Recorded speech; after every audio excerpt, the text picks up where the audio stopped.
Joel Embiid of the Philadelphia 76ers left their most recent matchup against the Washington Wizards in Game 4 of the NBA playoffs after he suffered a hard fall when driving to the basket. Now, after the hard fall, we noticed that he was grabbing at his right lower back area, and there was some speculation on whether or not he potentially had a back injury, but after that fall, we noticed that he did in fact leave the game, and it was released to us that he left because of right knee soreness. After Embiid left the game, there was some speculation because there was in fact an MRI that was done to his right knee, and we knew that he was going to be reevaluated today. The results of that MRI and reevaluation in fact are in. Unfortunately for Embiid and the Philadelphia 76ers, he is in fact dealing with something known as a lateral meniscus tear, and currently he's expected to miss Game 5. Since some people may not be too familiar with what exactly a lateral meniscus tear is, I'm going to go ahead and focus on that in today's video. Welcome, basketball fans. For those of you that aren't familiar with me, my name is Nick Gallo and I'm a doctor of physical therapy. With this video, I'm going to take a very close look at Joel Embiid's most recent injury against the Washington Wizards that resulted in his lateral meniscus tear. First, I'll start off by showing the actual play that Embiid was injured on so that we get a good visualization for his mechanism of injury. Then I'll go over the anatomy associated with a lateral meniscus tear. And finally, after that, I'll go over what to expect moving forward from this type of an injury. If you like today's video and you find it informative, please hit that thumbs up and subscribe to the channel because I will be making more videos in the future regarding sports injuries, rehabilitation, and other physical therapy related content. Also, if you have any comments or questions, please leave those in the comment section below. Now to begin, let's go ahead and take a look at the injury. Embiid drives to the hoop, goes up for the layup, and falls down with a very hard fall. Here in the slow motion replay, we see right here his right foot makes contact with the floor, putting his knee into a lot of flexion.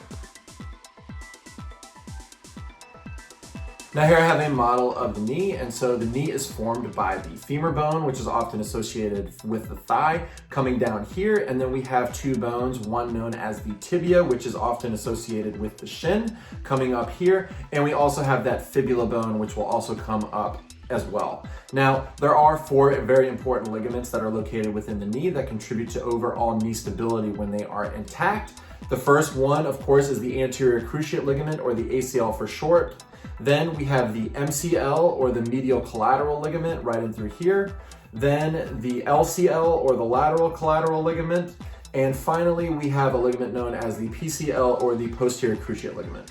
Then there are, of course, two other very important structures located within the knee. They are the medial and the lateral meniscus. Now, you can think of the medial and lateral meniscus both as shock absorbers between the femur and the tibia bones. Without the menisci intact, you're going to have some bone-on-bone friction between the two bones. Now, fortunately for Embiid's case, we know that none of the ligaments have been implicated in this type of an injury, but there was the lateral meniscus, or the one that is closer to the outside of the body.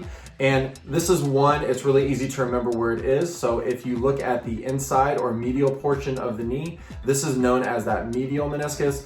On the lateral or outside portion of the knee, this is where that lateral meniscus is. It's also directly above where that fibula bone is going to be as well. Now, when Embiid first took that hard fall from driving to the basket, I didn't think there was much of it in terms of a knee injury, because typically when we see a knee injury, we see a lot of twisting, or we will see a lot of excessive, something known as dynamic knee valgus, where that knee is going to be diving inwards. I didn't see too much of that on the fall, but of course he has in fact had that MRI and has had several evaluations, and we know that he does in fact have that lateral meniscus tear.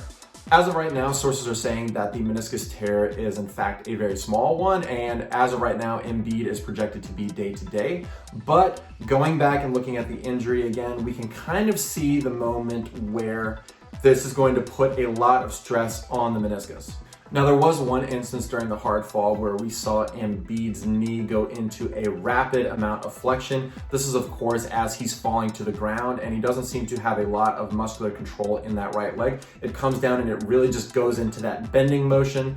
This, when this happens, can put a lot of strain onto either the medial or the lateral meniscus.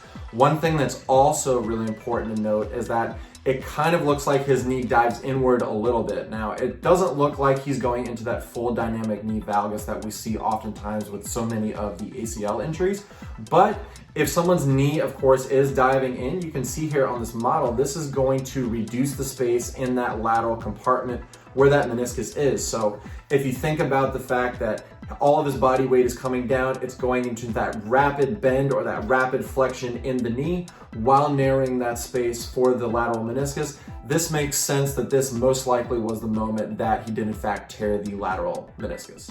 Now there is, of course, an on the court or on the field test for this. The gold standard that we often use in the clinic is something known as a Thessaly test, and this is where a person is going to stand on the affected lower extremity, and as they're doing this, we're going to have them twist from side to side on that lower extremity in about 5 degrees of flexion. Then if it's negative or if the person gets some reproduction of symptoms, what we're going to do is we're going to have them bend the knee slightly to about 20 degrees of flexion and also do some twisting of that lower extremity.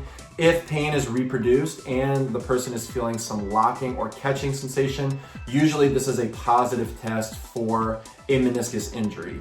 Now, this isn't a very effective test because as a person goes into that bending, once again, they are putting more strain on that meniscus, which to me makes it seem like when we saw Embiid go into that rapid flexion of the knee, he got some shearing of that lateral meniscus. The gold standard to diagnose a meniscus injury, whether it be a medial or a lateral meniscus injury, of course, is the MRI. Once again, he has had that MRI. It has confirmed that there is a tear, but sources as of right now are saying it is a very small tear and he's currently day-to-day. Now, after this injury and after this diagnosis, people are wondering whether or not he will return during this playoff series. As of right now, because they are saying it is a smaller tear of the lateral meniscus, and of course, no ligaments have been implicated in this injury, and as of right now, he is ruled day-to-day, I think that there is a very good chance that he's going to return to the court. One thing that's really important to talk about here is the fact that sometimes a person can have a meniscus tear and it might be painful, but it may not limit the actual mechanics of the knee. When I say this, I mean that it's not going to limit the range of motion or it's going to limit the strength of the quad, things like that. So if he does in fact have a small meniscus tear and it's not limiting range of motion, he's not really getting a lot of locking or catching in that knee, and he can adequately control his quad, I think that we definitely will see him in this playoff series. But if Embiid goes through reevaluations and they determine that there are a lot of biomechanical deficits in the knee, for example, he's getting a lot of bending and catching and cannot fully bend or straighten the knee. Sometimes in this type of a case, what's happening is the meniscus is torn and there's a little flap, whether it be in the back or onto the side, that is going to get in that joint and interfere with the joint space. So if he is having something like that, then I expect there will be some type of intervention that could prolong his recovery. But as of right now, once again, the fact that they say that is a small tear, they're expecting him to be day-to-day, I think this is a very good sign moving forward for Embiid. But unfortunately for Embiid and the Philadelphia 76ers, he is going to be ruled out for Game 5. As of right now, I expect him to be very conservative with his treatment and follow that acronym that I refer to a lot of as RICE. R for rest, I for ice, C for compression, E for elevation. I think they're going to do this to try to help pump that swelling and inflammation out of the area. Then as he starts to feel better, obviously they're going to have him go through range of motion, strengthening, and court-specific exercises. But it's going to be really important that we just pay attention to the news and follow his case moving forward. If I happen to hear any updates on Embiid's case, I'll be sure to update everybody in the comment section. Also, if you happen to hear something, please feel free to update everybody as well. And that's it as of right now regarding Joel Embiid's most recent lateral meniscus tear in Game 4 against the Washington Wizards. Once again, thank you very much for watching today's video. I really appreciate it. If you enjoyed today's content, please subscribe to the channel because I will be making more videos in the future. Thanks for tuning in, and I'll see you next time.